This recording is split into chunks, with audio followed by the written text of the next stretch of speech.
안녕하십니까. 주식밖에 모르는 남자 주만함TV의 준호입니다. 바로 오늘 신한알파 리츠 총 정리 시간 한번 가져보도록 하겠습니다. 작년에 올렸는데요. 이번에도 정리를 하면서 새로운 또 투자 포인트를 찾아서 영상을 만들어서 가져왔고요. 이것만 보면 신한알파 리츠 공부 끝이라고 생각하시면 좋을 것 같습니다. 오늘 날짜 2022년 4월 25일이고요. 같이 들어가 보도록 하겠습니다. 실적입니다. 바로 제8기 최근이죠. 따끈따끈하게 2021년 10월 1일에서 2021년 12월 31일까지인데요. 영업수익이 241억, 영업비용이 147억, 당기순이익이 32억 나왔는데요. 1년 스팬으로 이제 한번 만들어 봤는데요. 2020년 10월 1일에서 2021년 9월 30일까지인데요. 636억, 그리고 영업이익은 397억, 당기순이익은 154억. 그래서 이것을 시각적으로 만들어 봤습니다. 영업이익과 영업수익과 영업이익 당기순이익은 늘고 있고요. 우상향을 하고 있죠. 그리고 이번에 제8기 생각보다 작을 수도 있지만은 제가 볼 때 이번에 단기 차입금 유상 청약을 성공해서 단기 차입금을 갚았기 때문에 영업수익과 영업이익 당기순이익은 늘 것으로 예상을 하고요. 예상 임대료입니다. 1년 이내 1년 초과에서 3년 이내 3년 초과 3년 초과에서 4,512억 기억하셔야 됩니다. 3년 초과에 이제 임대료 영업수익이 4,512억이 정도 들어오는구나 예상을 한번 하시고요. 세부적인 실적을 한번 보도록 하겠습니다. 영업수익은 241억이고요. 영업비용은 93억. 이것을 빼면 147억입니다. 그래서 영업수익 대비 이 147억의 비율은 61.25%인데요. 옆에 7기 같은 경우는 37.42%, 제6기는 60.36%로 그냥 쉽게 생각을 해서 세금을 많이 내는 달을 제외하면은 60% 정도의 영업수익이 나는구나 라고 그냥 단순하게 생각하면 좋을 것 같고요. 그래서 투자 포인트 첫 번째, 역세권 빌딩입니다. 크래프톤 타워, 더 프라임 타워, 광교 데이 빌딩, 트윈시티 남산, 신한 L타워, 삼성화재 역삼 빌딩, 와이즈 타워. 이들의 빌딩은요, 크래프톤 타워는 이제 판교역, 더 프라임 타워는 남원역, 광교 데일 빌딩은 을지로 입구역, 그리고 트윈시티 남산은 서울역, 신한 L타워는 을지로 상가와 을지로 입구역, 그리고 삼성화재 역삼 빌딩은 강남역, YG타워는 서울역. 이렇게 역세권이 있는데요. 아무리 코로나 2년 동안 재택근무가 이제 활성화되었지만 아무래도 우리나라 같은 경우에는 보수적인 기업들이 많지 않습니까? 무조건 출근해야 되는 기업들이 많기 때문에 거기에 대한 강점을 갖고 있는 역세권 빌딩을 가지고 있다 생각하시면 좋을 것 같고요. 공실률 정말 낮습니다. 3%. 이러한 빌딩에 지나가면서 보면 공실률이 많을 거라 생각하는데요. 근데 생각보다 공실률이 워낙 낮다. 그 중에 좀 높은 게 트윈시티 남산과 YG타워인데 이것도 해결되지 않을까 쉽게 생각을 하고요. 그리고 투자펀드 세 번째, 자산 플레이어를 정말 기가 막히게 잘합니다. 금융자산이 465억이지만 아무튼 걱정을 해야 되는 게 이 단기 차입금과 장기 차입금 부분인데요. 단기 차입금은 기억을 안 해도 됩니다. 왜? 이번에 유상 청약으로 인해서 이것을 해결했기 때문에. 하지만 봐야 되겠죠. 이 단기 차입금은 1205억 정도인데 1년에 이자를 54억 정도를 했습니다. 장기 차입금은 1조 3천억 정도 되는데 1년에 이자를 372억이고 이걸 두 개를 합쳤을 때 420억 정도 어마어마한 이자를 냈었는데 빌린 거 대비 어마어마하다고 느껴지지는 않고요. 이 중에 54억 같은 경우는 이번에 단기 차입금을 유상청약으로 갚았기 때문에 이제 372억만 내면 되고요. 그래서 이로 인해서 단기 차입금을 낼 부분을 아무래도 수익이 되고 영업이익, 단기 순이익이 되기 때문에 배당이 늘고 그리고 빚을 갚는데 더 도움이 되겠다 생각하시면 좋을 것 같고요. 그래서 이 자산 분리를 어떻게 자르냐, 이 장이 정말 큰 포인트인데요. 벨프입니다. 토지가 69.35%인데 건물이 30.65%를 차지하기 때문에 지난주 보여줬던 그 리츠 같은 경우에는 토지가액의 거의 90%였지만 이 신한알파 리츠는 아무래도 서울이다 보니까 토지가액이 그래도 70% 정도 그리고 건물가액이 30% 정도 생각하시면 좋은데요. 이 포인트 중에 하나가 바로 요겁니다. 매입을 1조 7천억에 샀습니다. 근데 지금 공정가액을 따졌을 때 2조 1천억이거든요. 그러니까 3년 반 만에 3,903억이 올랐다는 거죠. 그래서 가치 상승이 3,900억 해서 18.14% 상승을 했다. 이것은 신한알파 리츠의 자산인 거죠.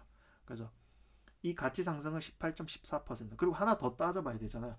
1조 7천억에 매입을 했는데 빚을 1조 3천억, 즉 1조 3천억만 갚아야 되는데 이 차액 바로 4,155억은 이미 갚았다고 예상을 하면 이거 두 개 합치면은 3년 반 만에 8,058억의 이득, 즉 37.46%의 이득을 얻었다 생각하셨는데, 이게 왜 중요하나?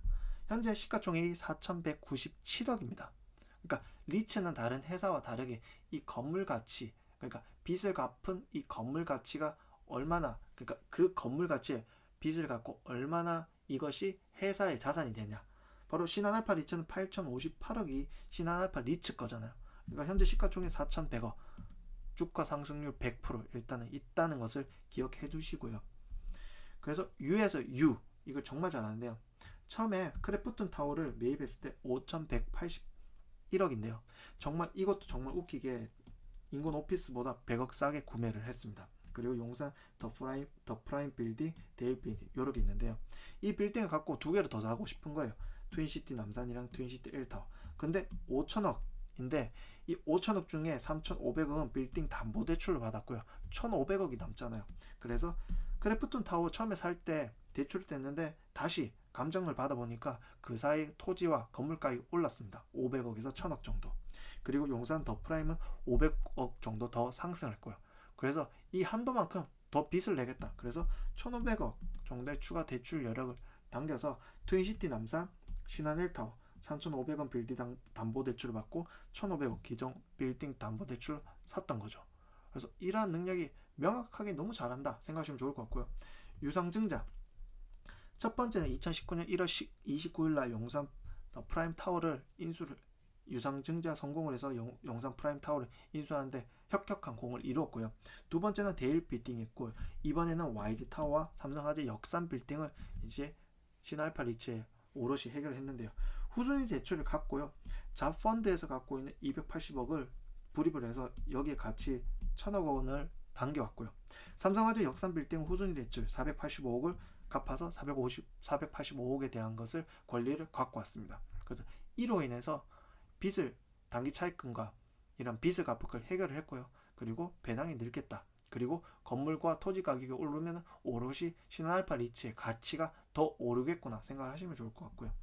그래서 유상증자는 꼭 참여를 했는데 그 이유는요. 원래는 이번 유상증자할 때 7,640원이었습니다. 그런데 주가가 빠져서 정정 후 확정가액이 7,280원이 되었고요. 그래서 이제 청약 예정일이 4월 7일에서 4월 8일이었고요.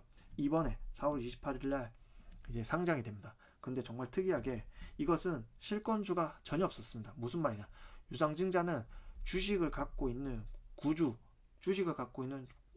이미 주식을 갖고 있는 구주주들에게 먼저 배정이 됩니다. 바로 0.38%로 배정이 돼서 이들한테 너 살 거야? 라고 물어보는데 이번에 다 샀다는 거죠. 그래서 4월 7일에서 4월 8일 이 청약 예정일을 거쳐서 했는데 100% 완판이 돼서 4월 28일 상장이 되면 현재 주가로 따졌을 때 740원이나 저렴하게 사게 되는 거죠. 그래서 가지고 있는 구주주들 입장으로는 평단을 떨어뜨릴 수 있고 주식을 늘릴 수 있는 최고의 기회를 이번에 또 유상증자 참여로 잡았다. 그래서 초과 청약이 됐습니다. 초과 청약 120.58%. 그래서 이로 인해서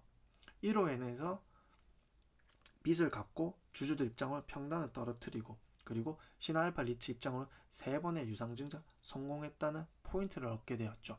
그리고 리츠는 유상증자가 악재가 아니고 호재다 생각하시면 좋을 것 같습니다. 여섯 번째, 배당금 상승합니다. 단기 차익금 없습니다. 그래서 유상청약 성공으로 단기 차익금 없고요. 배당금 상승 확률이 높은데요. 늘 이 예상치보다 이제 똑같거나 많이 주었습니다. 그래서 이번에도 더 많이 주지 않을까 생각을 하게 되었고요. 앞으로의 유상청약을 한번 예측해 볼 수 있는데 2023년 만기되는 빚이 3,550억, 2024년은 1,025억, 2025년은 1,490억, 2026년은 7,390억. 그래서 4번의 유상청약을 예상해 볼 수 있고요. 이 확률을 한번 지켜보도록 하겠습니다. 그리고 지켜보면서 주식을 먼저 사서 가지고 있다가 유상청약을 참여할 수 있는 돈을 또 챙겨놓고 그런 전략을 가면 어떨까 싶고요. 앞으로의 전망은요. 오피스 공급량 최저입니다. 최저. 이 말은 토지가 건물가 둘 다 오른다. 엄청나게 오른다 생각하시면 좋을 것 같고요. 그리고 능력에 대한 혜택은 확실하게 받습니다. 매입 수수료는 0.6%, 1% 뭐 등등 받고 있고요. 운영 기본 수수료, 운영 성과 수수료, 매각 기본 수수료, 매각 성과 수수료, 이러한 능력에 대한, 그러니까 당연히 이게 팀 단위겠죠.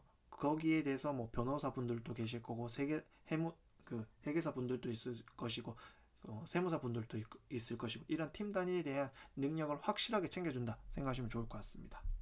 그래서 리츠 투자 전략은요, 개인 5천만 원 한도로 3년 투자해서 배당 분리과세를 받습니다. 세후 14%에서 9%로 줄어든 이 분리과세를 받고요. IS 계좌를 통한 비과세, 개인연금, 퇴직연금을 통한 리츠 투자를 하고요. 이것을 살 때 현재 주가 신경 쓰지 마세요. 그냥 사세요. 그냥 사고 계속 사다가 유상 증자를 하면 이 유상 청약을 초과 참여를 해서 이제 평단을 많이 배정받아서 평단을 떨어뜨리는 전략을 가면 좋지 않을까 생각합니다. 감사합니다. 다음 주도 다른 종목으로 찾아뵙도록 하겠습니다. 감사합니다.